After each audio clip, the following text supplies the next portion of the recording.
네, 너무 감사한 또 하루이며 더 중요한 응답을 확인하는 한 주였음을 믿고 고백합니다.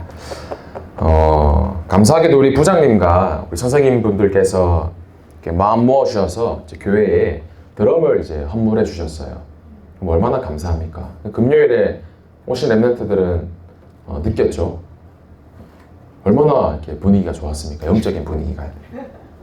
너무너무 참 감사하더라고요. 속된 말로 찬양할 맛이 난다 싶을 만큼요. 부장님 중심으로 교사분들이 마음 모아서 이 마음이 일단 너무너무 기쁘고 감사한 거예요. 저는 꿈을 꾸는 게 다 우리 부장님과 부장님 드럼도 기가 막히게 치시거든요. 궁금하신 분들은 수요일에 오시길 바랍니다. 이제 부장님이 중심으로 해서 우리 교사분들, 랩런트들 팀이 되어서 하나님께 찬양 드리고 영광 돌려드리고 저는 이걸 꿈꾸고 있는 거예요. 너무너무 이제 기대가 되면서도요. 또 우리 선화쌤도 뭐 기하견신해 주셔서 참 너무 감사한 한 주였죠. 우리 랩런트들이 예배 속에서 참된 힘을 회복하셔야 돼요. 전도자면서 순간순간마다 사람이란 말이에요. 사람은 완전하지 않아요. 전도자님도 그리스도가 아니기 때문에 연약하고 부족해요. 또 모자란 점도 있어요. 또 순간순간 어떤 사건 상황 만나면 순간 할 때가 있단 말이에요. 그러나 오늘도 예배에 나와서 힘을 얻는 겁니다. 왜요? 그리스도가 완전하시기 때문에요. 오늘 제목이 인간의 노력과 한계입니다. 오늘 일부러 좀 본문 말씀을 두 절을 읽었습니다. 이사야서 말씀과 골로새서 말씀을 우리가 같이 읽었죠. 또 중요한 언약을 우리가 확인을 해야 되는데 우리 말씀을 받기 전에 여러분 이 복음이 무엇일까요? 복음. 저는 지난주 한 주간에 이제 복음이 뭐냐 이렇게 물어본 랩런트들이 있어요. 다락방을 하면서 복음이 무엇인가? 제자들에게 예수님이 너희는 나를 누구라 하느냐라고 질문을 하세요. 그런데 세상은 이 복음을 잘못된 오해를 가지고 바라봐요. 이 복음이 점점점 변질되기 시작하는 겁니다. 너희는 나를 누구냐고 하느냐 이렇게 질문을 해보니 더러는 세례 요한, 엘리야, 예레미야, 선지자 중에 한 사람이다 하나이다. 그것은 복음의 일부분이지 원색적인 복음은 아니거든요. 무언가 사랑을 하는 게 복음이며 혹은 무언가 위로해주는 게 복음 혹은 공감해주고 눈물을 흘려주고 물론 이게 그리스도의 사랑 안에 있는 복음의 색깔이기도 해요. 그러나 진짜 복음의 원색적인 의미를 알아야 됩니다. 이것을 사람들이 모르니 점점점 이 복음이 희미해지는 거예요. 예전에 중국에 이런 일이 있었어요. 아기가 먹는 분유 있잖아요. 분유가루. 분유통에 중국 사람들을 이제 비하하고 폄하하는 게 아니라 이제 이런 일이 있었다는 거죠. 분유통에 그 분유를 채우기 위해 뭘 집어넣냐? 석회가루 알죠? 석회질. 그 시멘트 가루 있잖아요. 그거를 섞어서 판 거예요. 난리가 났죠.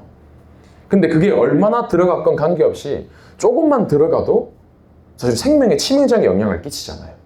우리가 뭐 커피를 마시고 생수를 마신다. 거기에 농약이나 독 한 방울만 넣어도 그것은 변질되고 희미해집니다. 자, 뭐냐?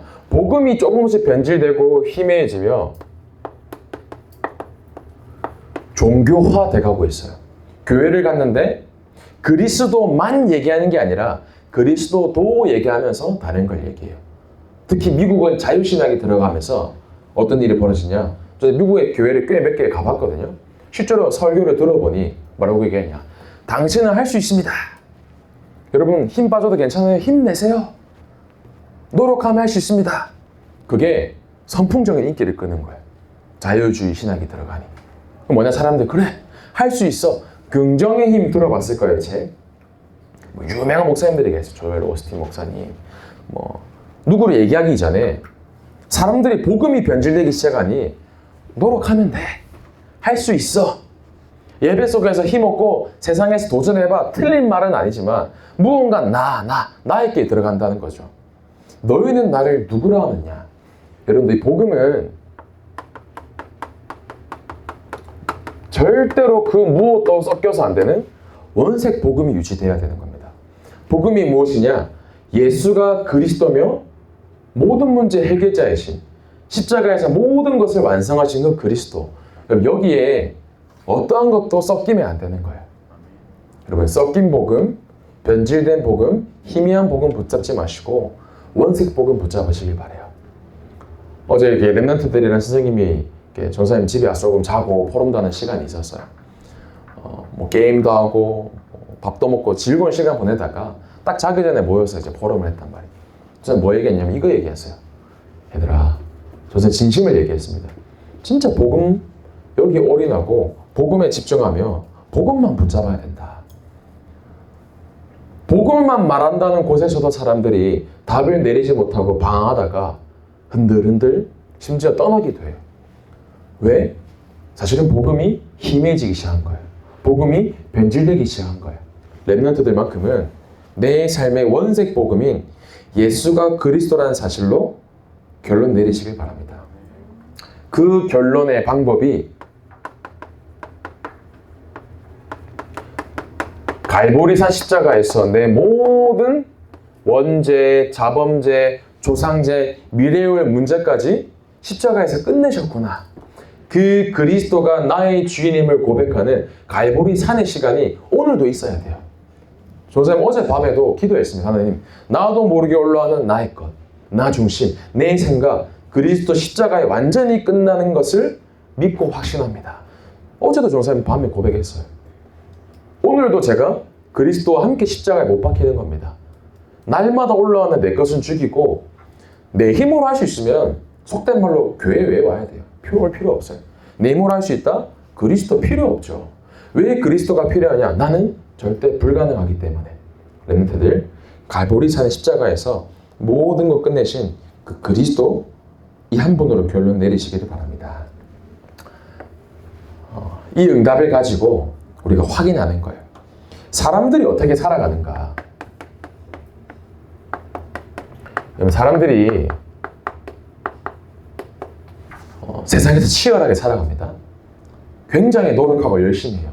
그래서 자칫 잘못하면 우리 렘넌트들이 조금 세상 사람들은 무시할 수 있어요. 그러나 절대 무시하지 못합니다.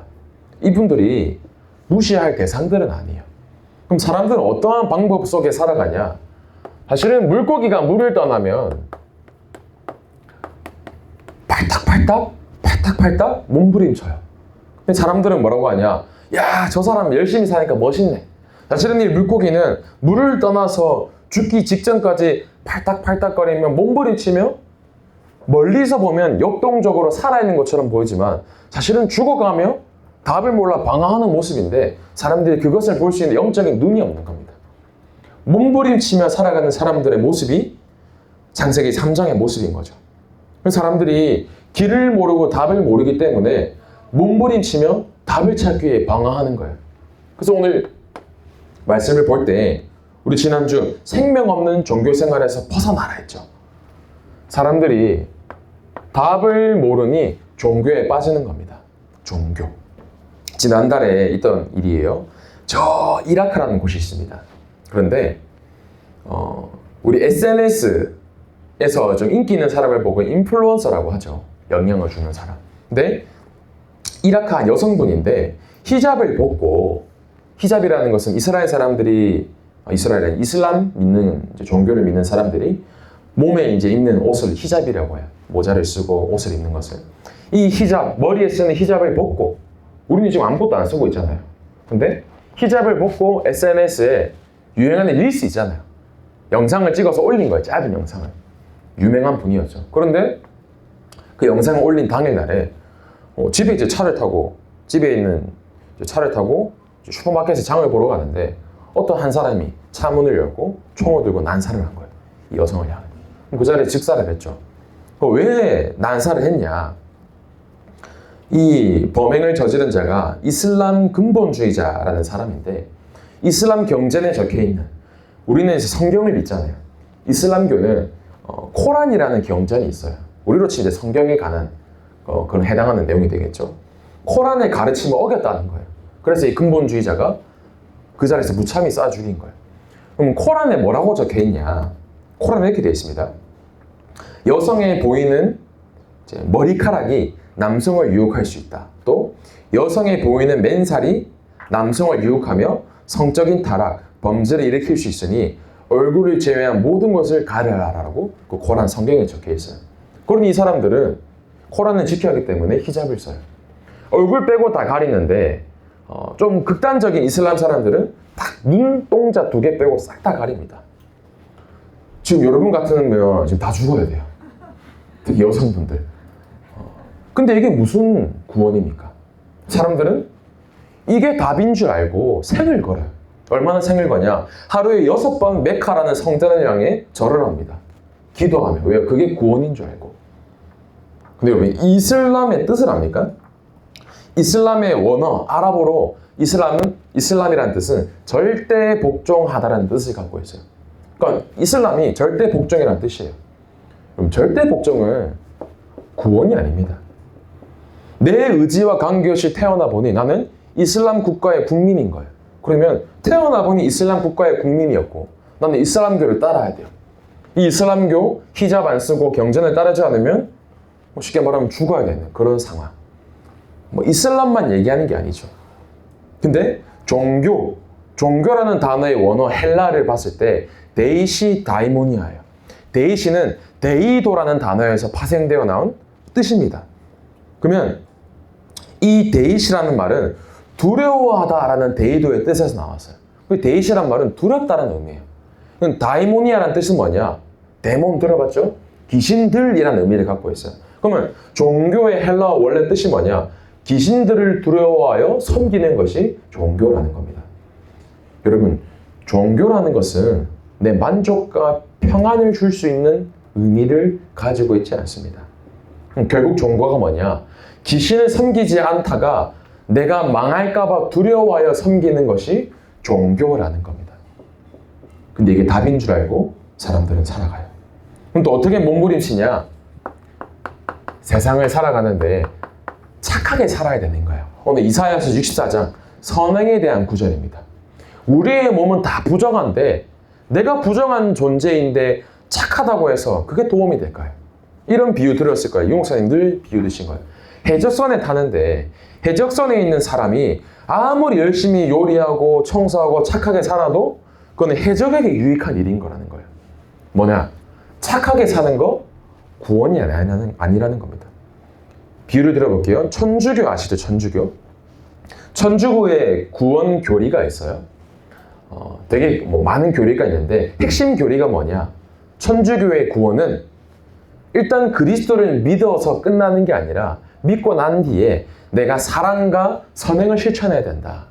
죽고 난 다음에 심판이 있는데 심판하실 때 이 사람이 이 땅 사는 동안에 얼마나 착하게 살았는지 하나님이 그걸 판단하시고 거기에 따른 만큼의 심판을 하신다는 거예요. 그러니까 착하게 안 살면 지옥 간다고 믿고 있어요. 여러분, 사람들이 이렇게 살아간다는 거예요. 그러면 지금 우리는 여기 있으면 안 되죠. 빨리 연탄 봉사하러 가야 되고 밥하러 가야 되고 사랑 주러 가야 되고 그게 절대 나쁘다라고 얘기하는 게 아닙니다. 그게 원색적인 복음은 아니란다는 거예요. 그러면 사람들이 막 열심히 탐구하고 공부하고 몸부림쳐요. 철학으로. 철학이라는 것은 학문의 끝, 굉장한 높은 고도의 학문을 말하죠. 그러나 오늘 골로새서 2장 8절 읽었습니다. 뭐라고 합니까? 이 철학, 세상 학문은 초등 학문이다라고 얘기를 해요. 혹시 니체 들어보셨어요? 랩런트들? 니체? 유명한 철학자가 있습니다. 근데 니체는 어떠한 가정 배경 속에 살았냐? 4대째 경건한 목사님 집안의 아들이었어요. 그러니까 아버지가 목사님인 거예요. 다 목사님이셨죠. 그러면서 니체 가문은 그 가문에서만 당대에 20명의 목사님이 나왔어요. 그러니까 정통적인 기독교 집안의 목사님 가문에 축복된 가문이죠. 대단한 가문이죠. 이 니체가 그런데 뭐라고 얘기하냐? 신은 죽었다라고 얘기를 합니다. 신은 죽었다. 본인 내린 결론이에요. 신은 죽었다. 그럼 이 니체가 신앙생활 안 했냐? 아니요. 모태신앙으로 유치원 때부터 초등, 중등, 고등, 대학, 청년까지 교회에서 너무너무 잘 자라왔어요. 겉으로는. 그러나 본인이 내린 결론, 세상 앞에서 신은 죽었다. 하나님은 없다 얘기한 거예요. 근데 그랬던 이 니체가 어떻게 죽었는지 아세요? 정신병원에서 10년 동안 발작을 일으키다가 자살해서 죽게 됩니다. 그게 이 니체의 최후였어요. 한 사람의 인생을 논하기 전에 복음 없어 죽어가는 종교를 따라 선행 속에 철학 따라가는 인생, 몸부림치다가 그 끝은 멸망과 저주 재앙 속에 있다는 겁니다. 내 힘으로 문제를 해결하고 내 무언가 채워지기 위해서 우상을 숭배하고 선행으로, 도덕으로, 지식으로, 심지어 명상과 나를 비우는 것으로 그것이 구원을 가져다주는 절대 진리는 아니라고 세상은 말하고 있습니다. 그래서 여러분들 종교와 선행, 철학도 중요해요. 무시하라는 게 아닙니다. 그러나 이게 진정한 답이 아니라고 여러분들이 정확한 결론을 내릴 수 있어야 됩니다. 그러면서 내 생각, 내가 가지고 있는 생각이 있잖아요. 내가 좋아하는 것이 될 수도 있고 내가 싫어한다고 생각하는 게 될 수도 있고 저거는 아니야. 전도사님이 요즘 굉장히 여기에 대해서 하나님 앞에 서고 질문하고 있어요. 전도사님마저도 요즘 하나님께 참 많이 회개하는 것이 혹시나 나는 겉으로는 아니라고 하지만 나도 모르게 내 생각과 내 경험대로 살고 있지 않는가. 저 요즘 굉장히 질문 많이 합니다. 내 삶도 그렇고 심지어 사역도 마찬가지로 혹시나 내 조금의 생각이라도 들어가 있는 게 아닌가.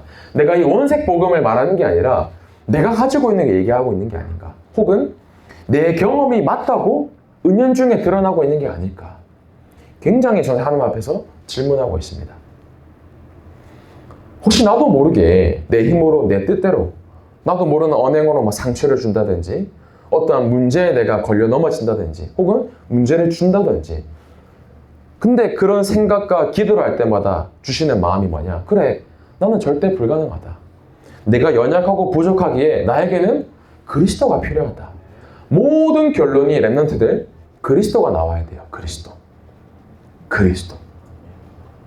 그래서 내 생각, 경험, 기준 이것도 진정한 답은 아닙니다. 세상이 맞다고 말하는 거 있잖아요.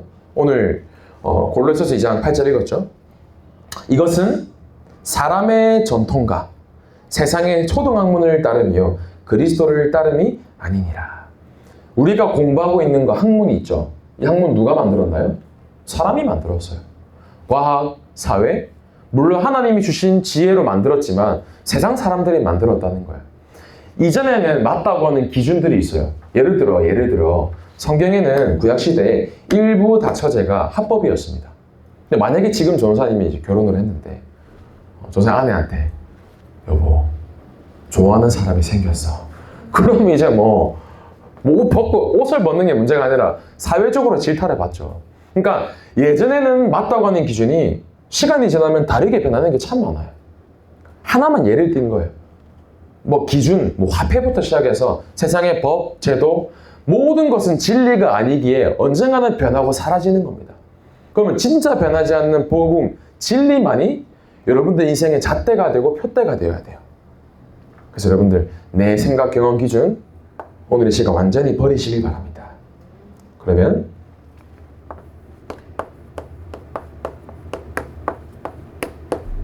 하나님을 떠난 인간의 모습이 어떻냐? 하나님을 떠난 인간에게는 반드시 한계가 옵니다. 그 어떠한 사람에게도 한계가 와요.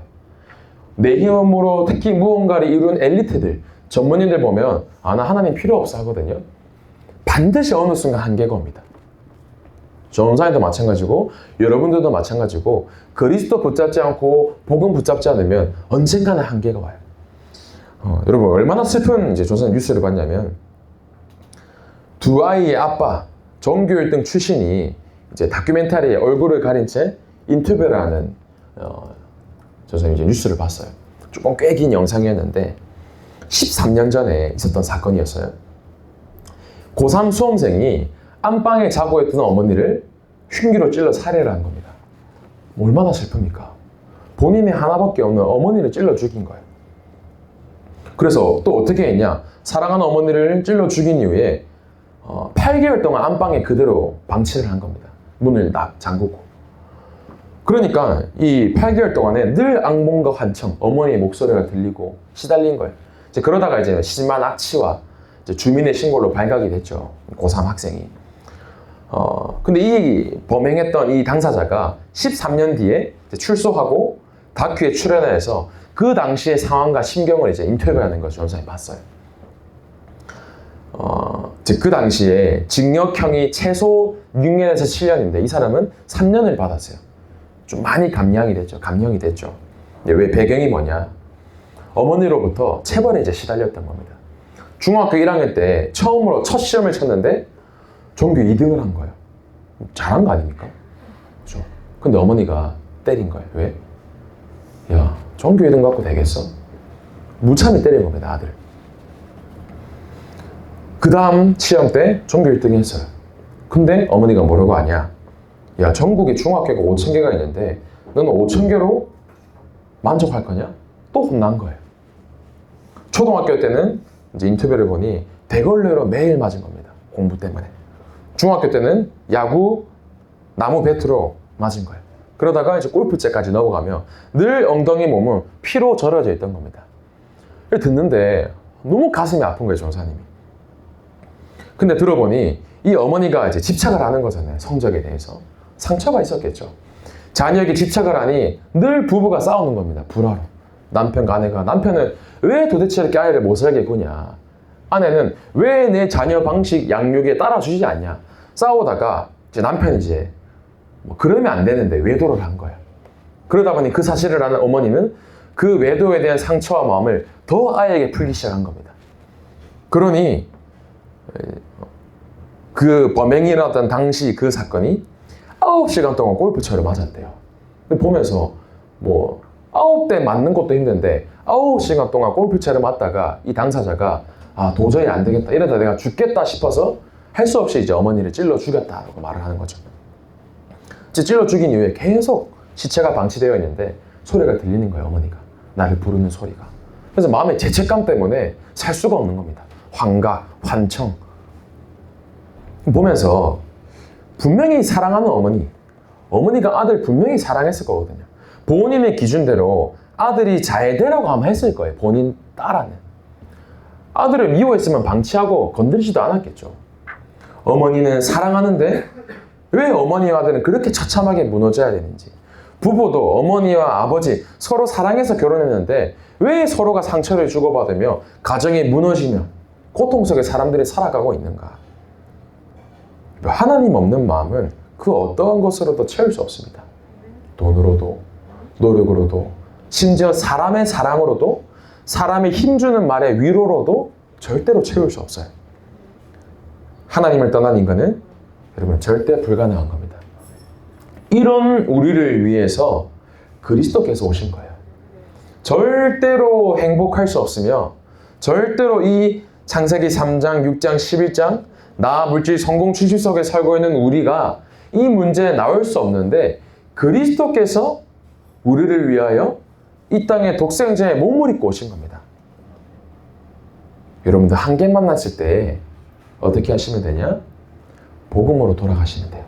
하나님, 나는 할 수 없습니다. 하나님, 내 힘으로는 할 수 없습니다. 오늘도 나에게 그리스도의 사랑과 은혜와 그리스도 십자가의 보혈의 피가 나에게 필요합니다. 여러분들 한계 만났을 때 낙심하고 갈등하고 무너지지 마시고 그리스도 붙잡으시기 바랍니다. 하나님 앞에 서는 겁니다. 그러면요, 우리가 정확하게 알아야겠죠. 사람의 방법이 아니라 하나님의 방법을 아시고 그 하나님의 방법 속에 들어가셔야 돼요. 왜? 그것이 유일한 길이기 때문입니다. 세상 학문도 초등학문이고요. 선행, 철학, 종교, 사람이 만든 것이기에 진리가 아니고 언젠가는 사라지고 변해요. 그런데 이 세상 학문, 초등학문보다 더 위에 있는 것이 있습니다. 바울이 고백해요. 그리스도를 아는 지식이 최고의 지식이다. 여러분, 성경을 가만히 보시면 성경보다 더 과학적인 건 없어요. 초과학. 성경보다 논리적인 건 없습니다. 초논리. 성경보다 합리적인 건 없습니다. 초합리적. 선생님 한번 증거를 대볼게요. 오늘 중요하니까요. 성경에 이 그리스도가 메시아이신 그리스도가 오실 것이다. 예언된 그리스도를 기록한 성경이 구약 성경이에요. 그럼 신약 성경은 뭐냐? 이 예언된 그리스도가 율법의 1.1획도 변하지 않고 그대로 성취되었다라고 증거를 가지고 말하는 성경이 신약 성경이에요. 예언되신 그리스도가 성취되셔서 언약으로 오신 말씀이 성경이라는 겁니다. 그럼 보세요. 얼마나 전사님이 소름이 끼칠 정도로 성경에 예수님의 출생, 베들레헴에서 태어나실 거다라는 말씀이 성경의 구약 성경에 예언되어 있어요. 미가서 5장 2절 말씀에 예수님이 오시기 700년 전이었거든요. 근데 뭐라고 되어 있냐면요. 베들레헴 에브라다야, 너는 유다 족속 중에 작을지라도 이스라엘을 다스릴 자가 내게로 나올 것이라. 그의 근본은 산고의 영원에 있느니라. 베들레헴이라는 지역 이름까지 나와요. 그러면서 유다 지파라는 것까지 나옵니다. 미가서에 보면요. 예수님이 오시기 700년 전에. 그러면서 영세전 영원부터 계신 메시아이신 그리스도의 색깔이 들어가 있어요. 근데 그 말씀이 성취가 돼요. 누가복음 2장 4절에요. 이 미가서 5장 2절에 예언되었던 말씀이 누가복음 2장 4절에 정확히 성취됩니다. 제가 읽어드리겠습니다. 요셉도 다윗의 집 족속이므로 갈릴리 나사렛 동네에서 유대를 향하여 베들레헴이라는 다윗의 동네로. 뭔 말이냐면요. 예수님의 이제 어머니 마리아와 결혼한 사람이 요셉이었어요.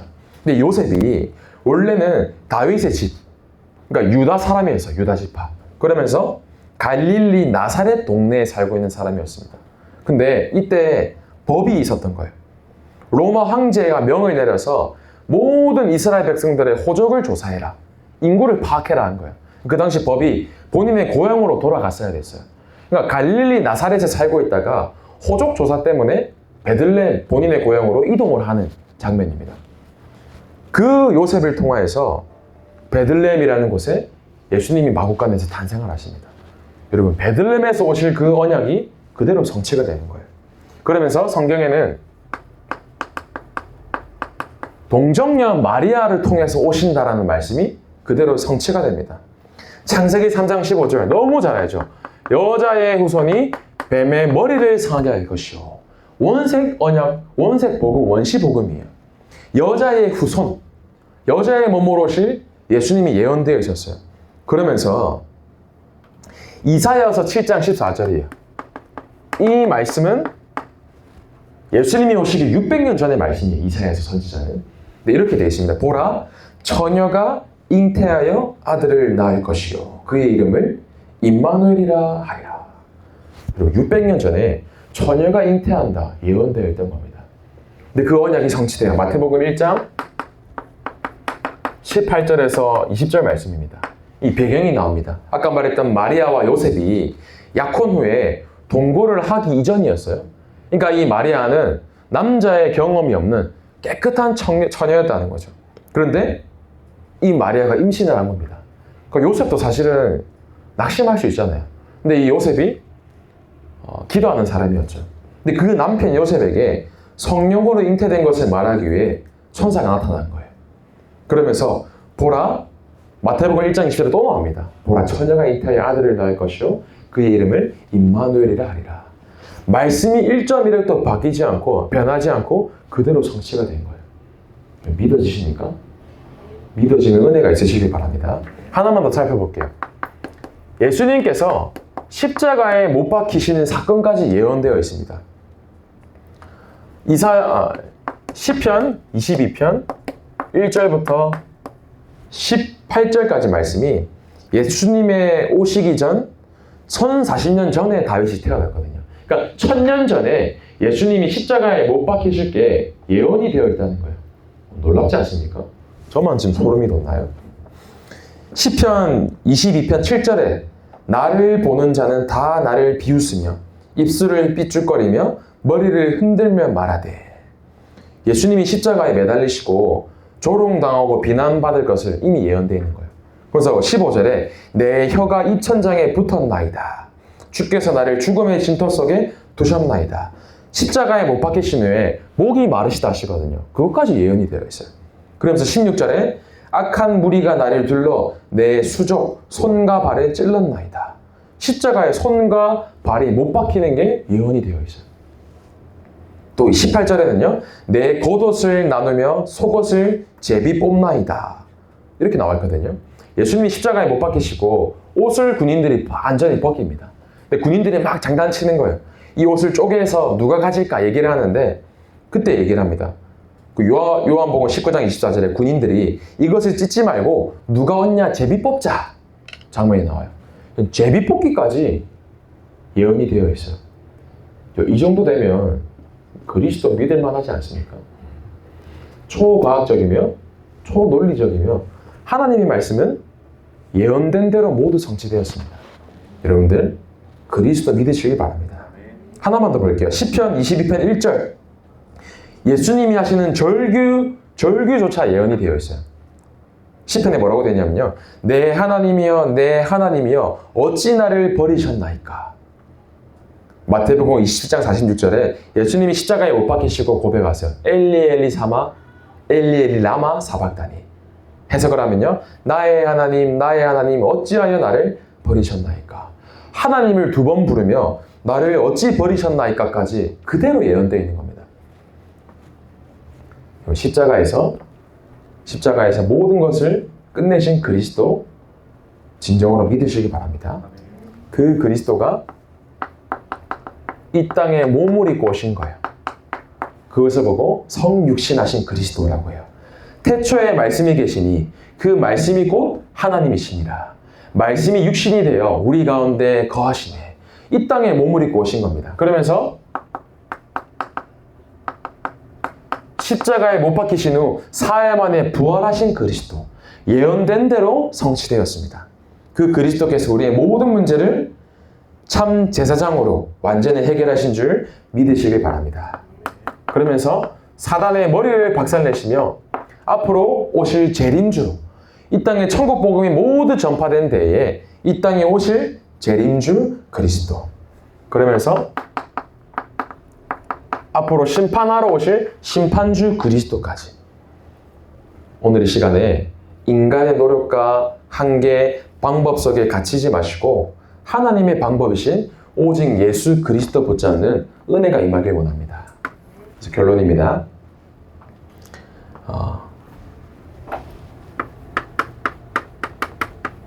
전도사님 어떻게 하면 될까요? 물어보는 랩런트들이 많아요. 또 성도님들이 있어요.